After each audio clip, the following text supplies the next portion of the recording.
Operation Restore Hope, designed to curtail starvation in Somalia, is an example of a new mission receiving a lot of applause. But a lot more is needed. We begin tonight with the story of a Cold War military relic that has outlived its usefulness. It is the story of a U.S. naval base that has no important military mission anymore, yet stays open at a cost of millions to the taxpayers. We call our story Operation Paradise, because unlike the effort in Somalia, designed to help the poor stay alive, this base appears to be functioning now largely to help the top brass enjoy themselves.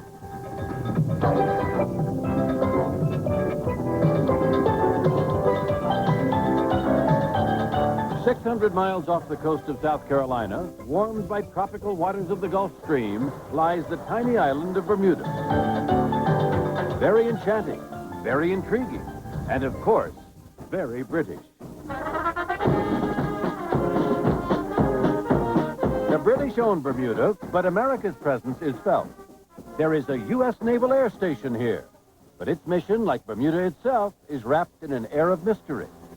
Rear Admiral John Coleman, Division Commander. You have no planes assigned to this base? That's correct. You have no ships assigned to this base? No. There's a difference. Actually, there is one ship of sorts, a tugboat, which the base commander, Captain James Arnold, showed us. Here is a naval base, and your most impressive ship is a tugboat. This is what we've been allocated to perform the current missions that we have.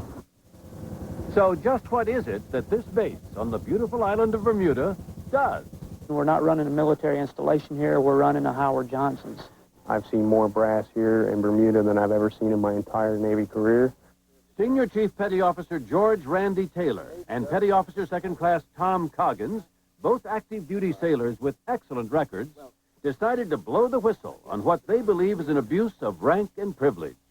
Until last month, Chief Taylor was in a unique position to know what was going on. He was in charge of the base's 80-member military police unit. He saw it all. This is wrong. We cannot do this.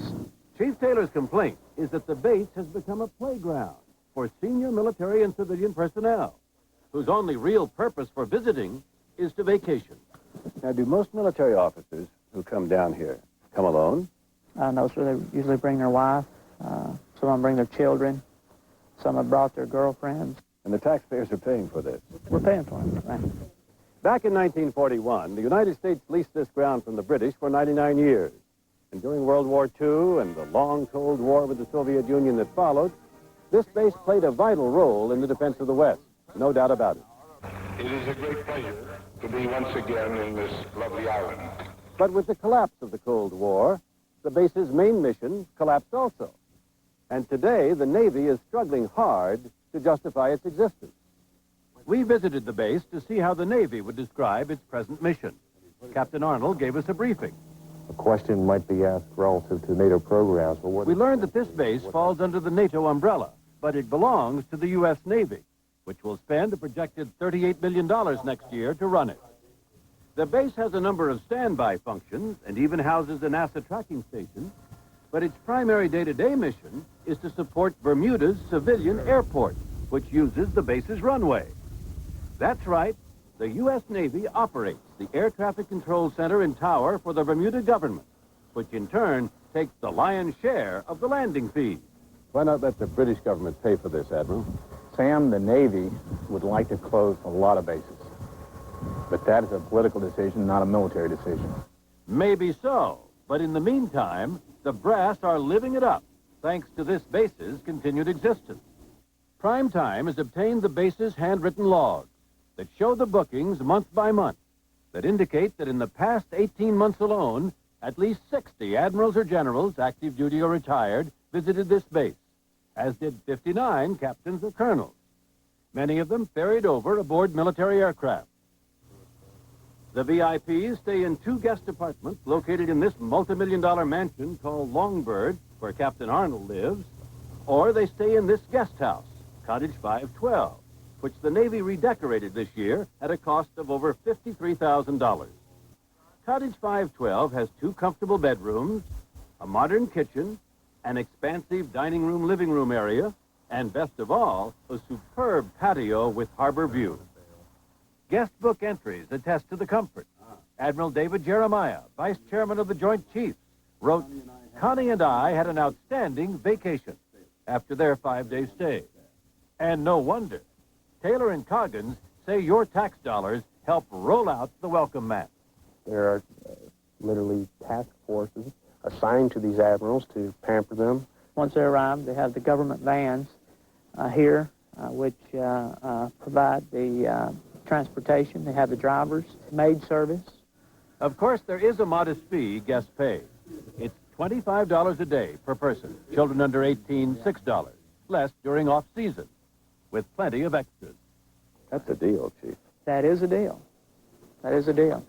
To understand what a really good deal these VIP visitors are getting from the Navy, you have to know something about what it costs most visitors to come to Bermuda. For tourists without Navy connections, Bermuda can be very expensive. For instance, a room in one of these luxury hotels in season averages $400 a day. A taxi on the island, which has no automobiles for rent, costs $30 an hour. The shops are exclusive. The restaurants, upscale. Bermuda caters to the wealthy.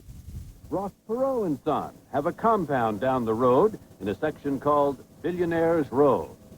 And if you tried to rent a house here, like the Navy's Cottage 512, why, we showed our pictures of it to Bermuda real estate expert Sue Place. What would it rent for on the open market here in Bermuda during the season? On an average of perhaps between $3,500 and $4,500 a month on a short-term rental. Captain, it appears that what you're running here is the Navy equivalent of a Club Med. Certainly, Sam, we've been able to show you all the facilities that we have here today. I'd say about approximately a third of those people that have come here are on official business. We took a look at what official business often means for this base. Last September, Rear Admiral Kevin Delaney, the Inspector General of the Atlantic Fleet, flew to Bermuda for 3 days to give a civilian medal to the retiring base school superintendent. A month later, Delaney was back for 6 days, this time bringing his wife, his 3 daughters, and their 3 boyfriends. Well, was Admiral Delaney here on business? No, sir, he was not. He was here as a guest speaker for the Navy birthday ball. What was Admiral Delaney's itinerary like? Admiral Delaney did about a half a day's work down here, if you want to call it that. What we call gripping and grinning, acting like as if he is doing work. Then the rest of that time was his. He played? Yes, sir. In a written statement for PrimeTime, Admiral Delaney explained he took leave for Saturday and Sunday, although he refused our request to see his leave documentation. And the rest of the time, he insisted, was official. But remember the guest book in Cottage 512? We found what Admiral Delaney had written there with his own hand. Many thanks for a very wonderful stay and a great change of pace. We all had a superb vacation. Presumably that included the boyfriends, one of whom was a civilian and not entitled under the regulations to stay on the base. Now, let's look at another official visit by none other than the Commander-in-Chief of the Atlantic Fleet, Admiral Henry Moss. He and his wife, Peggy, arrived on a Thursday last month on board a military plane with an entourage of 12 others in tow. On Friday, after a few hours of work and a cocktail party at the captain's mansion, we watched them use Navy vans to go to dinner in town, where Admiral Moss struck up a conversation with PrimeTime and our hidden camera. Here's how he characterized his visit to us. Is this the first time you've been here? First time I've been here on a holiday kind of thing. I have been here several times for business, stopping in. I'm a naval officer, so I stopped here for ships briefly, had a drink in town, and then get away again. They left the restaurant the same way they arrived, in Navy vans. And on Saturday, when Admiral Moss, the man in the white visor, and his group came here to this golf course in Navy vans, producers Shelley Ross and Anthony Radziwill were there also. And where was Mrs. Moss on Saturday? His wife and the captain's wife used a government vehicle to go shopping. So why all the fuss over the use of government vehicles for a little dinner, golf, and shopping? Just ask the head of the base police. That is against the law. Well, maybe Admiral Moss doesn't know the rules. I sort of find it hard to believe. And according to Officer Coggins, even if he doesn't, no one is going to tell him. We are directed by the commanding officer in a situation such as that, an admiral being driven such that it's a hands-off. Chief, you understand you're criticizing the commander of the Atlantic Fleet. Yes, sir, I understand that. You're not pointing a finger at some lieutenant. Well, Mr. Johnson, I've had a great career in the Navy. I love the Navy. I love my country. If I didn't, I wouldn't be doing what I've been doing. And it does bother me. Once you compromise yourself and you do stuff, you know, that is against the law like this or whatever, then you become part of the problem. And I believe Admiral Moss is part of the problem. So it seems is Captain Arnold, here on the left, who went to play golf Sunday in this military van. I looked up a government regulation, 31 U.S. Code 1349, Section B. An officer who willfully uses or authorizes the use of a passenger motor vehicle, except for an official purpose, shall be suspended without pay for 30 days or summarily removed from office. Are you familiar with that regulation? Having read specifically that passage, no, I'm not familiar with that. Perhaps Admiral Moss isn't either. He told us in a letter he reimbursed the government a nominal fee for use of some of the vans. But reimbursement is not the issue. Use of the military vehicles we have seen here for personal travel, certainly a sensitive matter throughout the Bush administration, is simply against the law. The Navy conceded as much to us. Captain Jeff Zockham, Navy Information Officer for the Atlantic Fleet, told PrimeTime things were done wrong. It was not right. But so far, it's not Admiral Moss or Captain Arnold who are in trouble. It's Taylor and Coggin's careers on the line. Taylor was recently fired as head of the police unit. Do you think it's just coincidence that you began talking to us several weeks ago, and now all of a sudden you've been relieved of your duties?